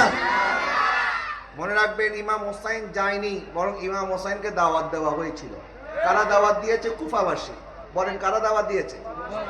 একটা দুইটা নয়, 3000 মতান্তরে 30,000 চিঠি দেওয়া হয়েছে যে আপনি আসেন, আপনি আসেন, আপনি আসেন। কিন্তু যখন ইমাম হুসাইন কারবালায় গেলেন, কুফা থেকে মাত্র কয়েক মাইল দূরত্বে, কিন্তু ওই কুফাবাসীর উপরে যখন ইয়াজিদ ইবনে জিয়াদকে দিয়ে কুফাবাসীর অন্তরে ভয় সৃষ্টি করে দিল যে হুসাইনের পক্ষে যারা বলবে তাদেরকে মেরে কাট কাট করে ফেলবো, তাদেরকে মেরে ফেলবো, তারা ভয়ের কারণে ইমাম হুসাইনের ডাকে তারা সাড়া দেয় নাই। মুঝে কুফা वालो मुसाफिर न समझो, मैं आया नहीं हूँ, बुलाया गया हूँ, मैं आया नहीं हूँ, बुलाया गया हूँ। अल्लाहुम्मा मौलाना मुहम्मद वाला।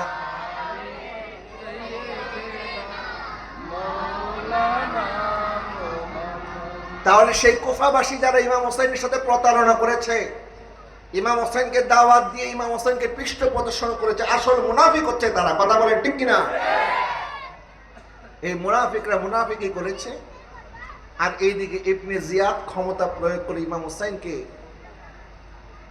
বাধা প্রয়োগ করেছে এবং ইমাম হোসেনকে বলেছে তোমার বাঁচার একটাই রাস্তা, এজিদের হাতে বায়াত গ্রহণ করতে হবে। নাউজুবিল্লাহ বলেন।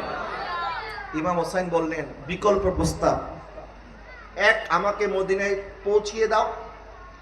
দুই, আমাকে এমন কোন জায়গায় তোমরা পাঠিয়ে দাও যেখানে আমি আমার নানাজান ইসলামের দাওয়াত দেব।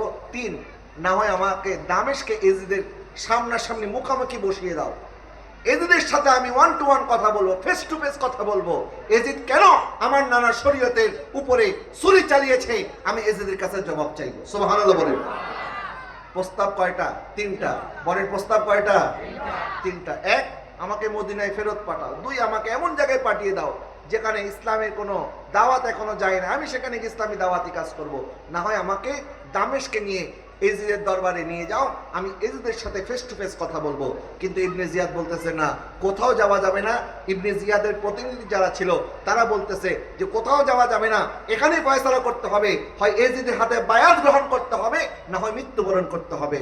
ইমাম হুসাইন রাদিয়াল্লাহু তাআলা আনহু আজিমত গ্রহণ করলেন, রুখসত গ্রহণ করেন নাই, বরং একে একে চোখের সামনে হযরত ইমামে আলী আসগর, ইমামে আলী আকবর, হযরত কাসেম, হযরত আব্বাস সহ নিজের পরিবারে 71 জন সদস্য, পুরুষ সদস্যকে শহীদ করা হয়েছে। সবাই বলেন ইন্না লিল্লাহি ওয়া ইন্না ইলাইহি রাজিউন। দেখেন, আপনার পরিবার একজন সদস্য মারা গেলে আপনি মানতে পারবেন? একজনকে যদি কিডন্যাপ করে নিয়ে যায় আর অপর পাশ থেকে যদি বলে তোমার কাছে আমি 10 লক্ষ টাকা চাই, তোমার সন্তানকে বাঁচাইতে হলে 10 লাখ টাকা দিতে হবে। আপনি বলেন 10 লাখ কেন, আমার যা আছে সব দিব, তারপর আমার সন্তানকে ছেড়ে দাও। কথা বলেন না ঠিক কিনা? মানুষ তার সন্তানকে এত মায়া করে। যখন হযরতে আলী আসগর রাদিয়াল্লাহু তাআলাকে শহীদ করা হয়েছে, এইদিকে হযরত যায়েনব রাদিয়াল্লাহু তাআলা আনহা, ওনার বোন, ইমাম হুসাইনের বোন, আর হযরত আলী আসগরের ফুফি যখন ভাতিজার জন্য চিৎকার করে কান্না করছে, তখন ইমাম হুসাইন রাদিয়াল্লাহু তাআলা আল্লাহকে বললেন, আল্লাহ, তুমি হযরত ইব্রাহিম আলাইহিস সালামের কুরবানি যেভাবে কবুল করেছিলে, আমি হুসাইনের কুরবানি এইভাবে কবুল করো। আর বললেন, ও আমার বোন, তুমি কেন কাঁদো? কারণ আমার নানা জান রাহমাতুল লিল আলামিন তো আমাদের জন্য হাউজে কাউসারের পানি নিয়ে অপেক্ষা করছে। হযরত ইমাম হুসাইন রাদিয়াল্লাহু তাআলা যখন ওনার ঘোড়ার পিঠে সাওয়ার হয়ে গেলেন, ময়দানে নামবেন, ওনার সন্তান হযরতে সাকিনা রাদিয়াল্লাহু তাআলা আনহা বলতেছেন, আব্বা জান, আমার ভাই আলী আকবর শহীদ হয়ে গেছে, আলী আসগর শহীদ হয়ে গেছে, আমার চাচাতো ভাই হযরতে কাসেম শহীদ হয়ে গেছে, আমার ভাই আমার চাচাজান হযরতে আব্বাস শহীদ হয়ে গেছে। এখন আপনি যদি চলে যান, আপনি যদি শহীদ হয়ে যান, আমি কাকে বাবা বলে ডাকবো? হযরত ইমাম হুসাইন রাদিয়াল্লাহু তাআলা হযরত যায়েনব রাদিয়াল্লাহু তাআলাকে ডাক দিয়ে বলেন, আমার বোন যায়েনব, আমার সকিনাকে ধরো, আমার নানা জান হাউজে কাউসারের পানি নিয়ে আমার জন্য অপেক্ষা করছে, আমি আর অপেক্ষা করতে পারছি না। একটু জোরে বলেন না সুবহানাল্লাহ। তো ইমাম হুসাইন বুঝিয়ে দিলেন আমাদেরকে, যদি পরিবার লুটিয়ে দিতে হয় লুটিয়ে দেন, যদি নিজের জীবন চলে যায় চলে যাবে, তারপরও বাতিলের সাথে কখনো আপোষ করা যাবে না। আমরা কখনো বাতিলদের সাথে আপোষ করতে পারি না, এটা ইমাম হুসাইনের শিক্ষা। যার কারণে আজকে দেখেন আমাদের বাংলাদেশের মধ্যে আমরা যারা আউলিয়া কেরামকে ভালোবাসি, মহব্বত করি, আমাদের কথা বলার জন্য পার্লামেন্টে কোনো সদস্য হয়তো নাই, আমাদের পক্ষে কথা বলার জন্য কোনো মন্ত্রী নাই, কোনো এমপি নাই, কোনো উপদেষ্টা নাই, আমাদের পক্ষে কেউ থাকুক বা না থাকুক, আল্লাহ এবং তার রাসূল আমাদের সাথে আছে। কথা বলেন ঠিক কিনা? এবং এই দেশ আউলিয়া কেরামের দেশ। এই দেশে যে সরকারই আসুক না কেন, আউলিয়া কেরামের অনুসারীদের সাথে তারা কখনো কোনো অবিচার করে এই দেশে টিকে থাকতে পারবে না। শাহজালাল ইয়ামনি, শাহপুরান ইয়ামনি, 360 আউলিয়া, এই চট্টগ্রামের 12 আউলিয়া, শাহ আমানত, হযরতে বাইজিদ বুস্তামি সহ এই বাংলার জমিন আল্লাহর ওলিরা এসেছে বিদায় এই দেশের মধ্যে শান্তি আছে। কথা বলেন না ঠিক কিনা? না হয় কবে এই দেশের মধ্যে কত যুদ্ধ বিগ্রহ হয়ে যেত। আলহামদুলিল্লাহ আমাদের উভয় দিকে শত্রু রাষ্ট্র, একদিকে ভারত, একদিকে মিয়ানমার, মাঝখানে আমরা আছি। আমাদের অবস্থা কিন্তু গাজার চাইতো বড় ভয়ানক, কারণ গাজার আশেপাশে সব মুসলিম রাষ্ট্র। আমাদের আশেপাশে মুসলিম রাষ্ট্র না অমুসলিম?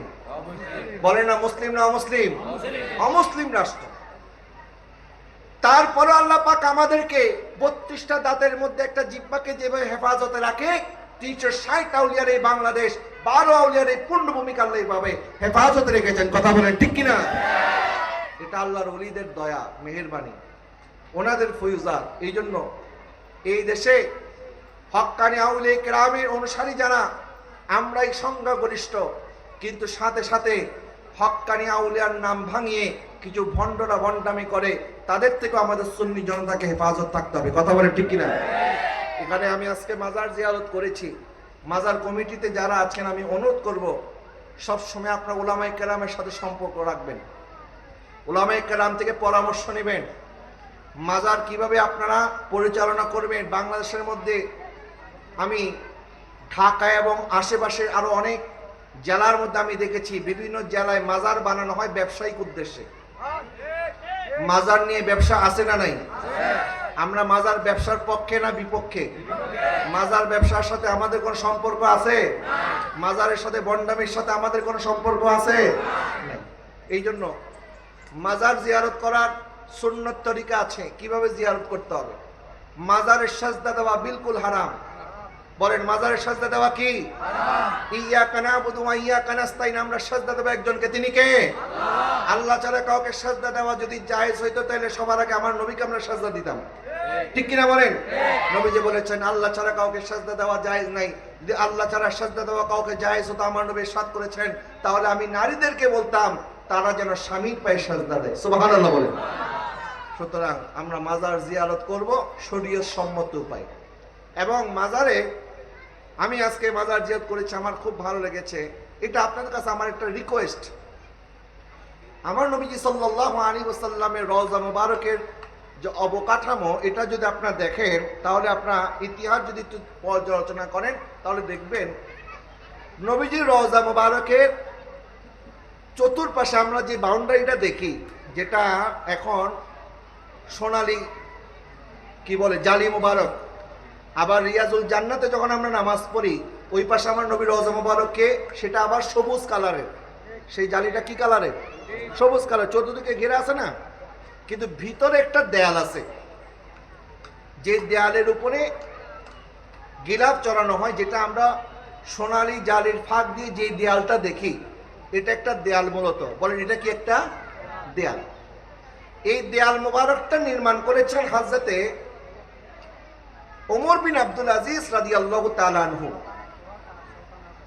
এবং আপনারা এটা ইউটিউব বলেন, বিভিন্ন জায়গায় সার্চ করলে আপনারা এই ভিডিওগুলি পেয়ে যাবেন, নকশাগুলি পেয়ে যাবেন, সেখানে কিভাবে নকশাটা করা হয়েছে। প্রথমে যখন নবীজি সাল্লাল্লাহু আলাইহি ওয়াসাল্লামের রওজা মুবারকের চতুর্পাশে, তখন তো এরকম দেয়াল ছিল না, তখন খেজুর পাতা দিয়ে দেয়াল নির্মাণ করা হয়েছিল। এবং নবীজির রওজা মুবারকের উপরেও যারা বলে মাজার উপরে গম্বুজ দেওয়া জায়েজ নাই, ওনারাও শুনে রাখেন, নবীজির রওজা মুবারকের উপরে একটা সবুজ গম্বুজ এখনো আছে না নাই? আরেকটু জোরে বলেন, আছে না নাই? আছে।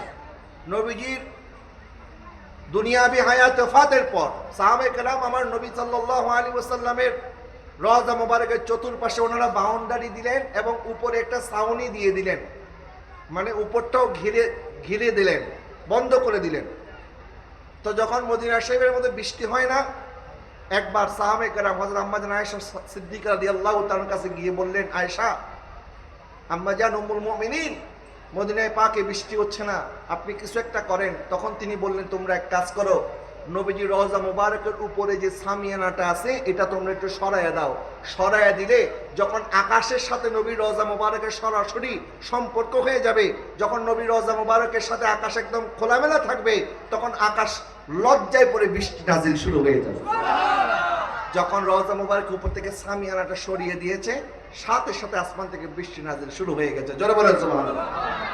হযরত নুরউদ্দিন জঙ্গি রহমাতুল্লাহি আলাইহির জামানায় আপনারা শুনেছেন এই ঘটনা, ইহুদিরা ষড়যন্ত্র করেছিল আমার নবীজির দেহ মোবারক চুরি করে ফেলবে। নাউজুবিল্লাহ বলেন না। তখন নবী নুরউদ্দিন জঙ্গিকে স্বপ্নে দেখিয়েছেন এবং উনি এসে ওই ইহুদিদেরকে গ্রেফতার করে মৃত্যুদণ্ড দিয়েছিল। এবং নবীজির রওজা মোবারকের চতুর্পাশে উনি গভীর খাত খনন করে সেখানে সীসা ঢালাই করে এমনভাবে সেটা সংরক্ষণ করেছে, কিয়ামতের আগে যেন কেউ আমার নবীর রওজা মুবারকের দিকে হাত তুলতে না পারে। সুবহানাল্লাহ বলেন। কিন্তু উপরের যে অবকাঠামো, আমি যে কথাটা বলতে চাচ্ছি, উপরের যে অবকাঠামো, এটা হযরত ওমর বিন আব্দুল আজিজ রাদিয়াল্লাহু তাআলা এসে দেয়ালটা মেরামত করলেন। কিরকম মেরামত? মেরামত করলেন এইভাবে, উনি দেয়ালটাকে পঞ্চভুজ করে দিয়েছে। কয় ভুজ? পঞ্চভুজ। আসলে শব্দটা সঠিক হচ্ছে কিনা আমি জানি, আপনাদেরকে আমি বুঝাই। এই যে বক্সটা দেখতেছেন, এটা হচ্ছে চতুর্ভুজ। এটার কোনা কয়টা? আরেকটু জোরে বলেন, কোনা কয়টা? চারটা। কিন্তু উনি এমন একটা দেয়াল নির্মাণ করলেন যে দেয়ালের কোনা হচ্ছে পাঁচটা। বলেন, দেয়ালের কোনা কয়টা? নবীজির রওজা মুবারকের ভিতরে দেয়ালের কোনা কয়টা? পাঁচটা। ওমর বিন আব্দুল আজিজ কেন এই কাজটা করলেন? কারণ উনি বললেন, খানায় কাবা এটা চতুর্ভুজ, এটার কোনা কয়টা? চারটা। বলেন, এটার কোনা কয়টা? খানায় কাবার চারটা কোনার চারটা নাম আছে। একটা মাকাম ইব্রাহিম যেখানে আছে, রুকনে ইয়ামনি আছে, রুকনে ইরাকি আছে, রুকনে শামি আছে। খানায় কাবার দেয়াল চতুর্ভুজ, এই জন্য ওমর বিন আব্দুল আজিজ রাদিয়াল্লাহু তাআলা বললেন, আমার নবী রওজা মুবারক যদি চতুর্ভুজ হয়, তাহলে এটা খানায় কাবার সাথে সাদৃশ্য হয়ে যাবে। সাদৃশ্য যেন না হয়, এই জন্য উনি এটাকে আরেকটা কোনা বাড়ায় দিলেন, পঞ্চভুজ করলেন, পাঁচটা কোনা বানাইলেন। আমি এই কথাটা বলার উদ্দেশ্য হচ্ছে এই, যারা বুঝার অনেকে বুঝবেন, আমরা মাজারগুলি যখন বানাবো, মাজারকে কবরের আদলে রাখতে হবে। মাজারকে খানায় কাবার মতো চতুর্ভুজ বানায় ফেললে হবে না। অনেক মাজার আছে, অনেক অনেক উঁচা লম্বা করে, এগুলি শরীয়তের ফয়সালাগুলি আপনার ওলামায়ে কেরাম থেকে জেনে নেবেন। মেহেরবানি করে ফিতনা হয় না, ফিতনা যেন না হয় এমন ভাবে আপনারা মাজার পরিচালনা করবেন যেখানে গেলে ফিতনা হবে মানুষ, কারণ মানুষ হচ্ছে দেখা কাজ করে। আজকে এখানে ওলামায়ে কেরামের আসা যাওয়া আছে বিদায় শরীয়ত সম্পর্কে আপনারা জানেন। একটা সময় হয়তো অনেকে এটাকে ব্যবসা বাণিজ্যের আড্ডাখানা বানাই ফেলতে পারে। এই জন্য এখন থেকে সতর্ক হতে হবে, এখন থেকে কঠোর থাকতে হবে। কারণ মাজারে যিনি শুয়ে আছেন ওনার গোটা জিন্দেগি উনি শরীয়তের জন্য উৎসর্গ করেছেন। কথা বলেন ঠিক কিনা? ওনার মাজারকে কেন্দ্র করে শরীয়তের বাইরে কোনো কাজ যদি কেউ করে, এটা মাজারে যিনি শুয়ে আছেন ওনার জন্য এটা কি, ওনার জন্য এটা কষ্টের কারণ হতে পারে না?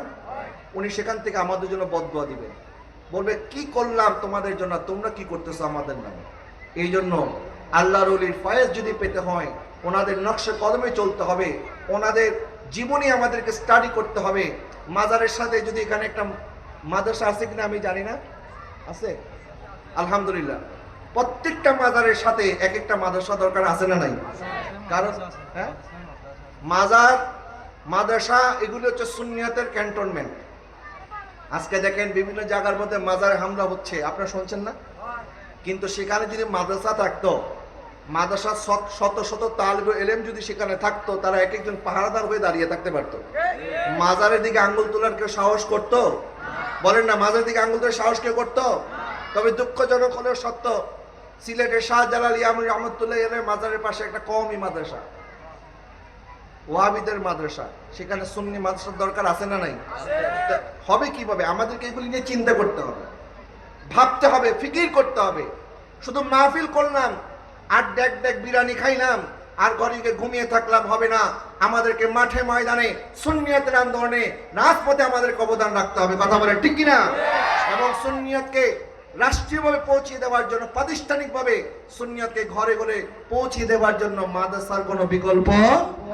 এই জন্য মাদ্রাসা, বিশেষ করে আমাদের জামিয়া আহমদিয়া সুন্নিয়া আলিয়া আছে, আরো যত সুন্নি প্রতিষ্ঠান আছে, ইদারা আছে, এই প্রতিষ্ঠানগুলিকে আপনারা মহব্বত করবেন, ওলামায়ে কেরামকে ভালোবাসবেন, ওলামায়ে কেরামের সোহবতে থাকবেন, ওনাদের পরামর্শে আপনারা আমাদের জীবনকে পরিচালিত করার চেষ্টা করবেন।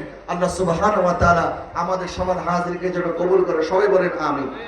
আজকের মাহফিলকে আল্লাহ কবুল করুক, সবাই বলেন আমিন। আমি বিশেষভাবে ধন্যবাদ জানাই, আমি শুনেছি হিলফুল ফুজুল আনারুল্লাহ শাহজি রহমতুল্লাহ আলাইহি যুব কমিটি, আমার আব্বা হুজুর বাকিবুল্লাহ রহমতুল্লাহ আলাইহি ওফাত বার্ষিকী 22 মে আপনারা এখানে ইসালে সোয়াব মাহফিল করেছেন। আমি আমার বাবার সন্তান হিসাবে আপনাদেরকে অন্তঃস্থল থেকে ধন্যবাদ জানাই, মোবারকবাদ জানাই আন্তরিকভাবে, যে আপনারা আপনাদের দোয়ার মধ্যে আমার আব্বাজানকে এখনো স্মরণ করেন এবং আমি আপনাদের সবার জন্য দোয়া করি। এই মাহফিলে আমি অনেকবার এসেছি, আমি ওনাকে দেখেই চিনতে পারছি এবং এই মসজিদে কয়েকবার আসার সুযোগ হয়েছে আলহামদুলিল্লাহ। তো এই সুন্দর এই পরিবেশ যেটা আপনার 10 দিন ব্যাপী মাহফিলটা করেন, এই মাহফিল হওয়ার দরকার আছে না নাই? এই মাহফিলকে সহযোগিতা করার দরকার আছে না নাই? এই মাহফিল দিন দিন বড় হচ্ছে, আপনার খুশি না বেজার? আগে হতো মসজিদের ভিতরে, এখন হয় মাঠে।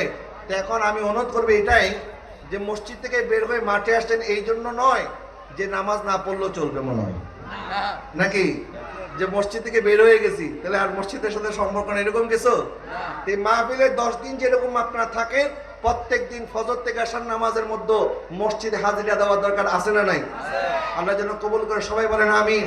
এবং এই মাহফিলের জন্য অনেক টাকা ব্যয় হয়, প্রত্যেক দিন এই সুন্দর আয়োজন আমার ভাইয়েরা করেন, আপনারা সহযোগিতা করেন। আশা করি আগামীতে আরো বেশি সহযোগিতা করবেন। আল্লাহ সুবহানাহু ওয়া তাআলা আপনাদের সবার সহযোগিতাকে কবুল করুক, আমিন। ওয়া আখিরু দাওয়ানা আলহামদুলিল্লাহি রাব্বিল আলামিন। আসসালামু আলাইকুম ওয়া রাহমাতুল্লাহি ওয়া বারাকাতুহু। ইয়া নবী সাল্লাল্লাহু আলাইহি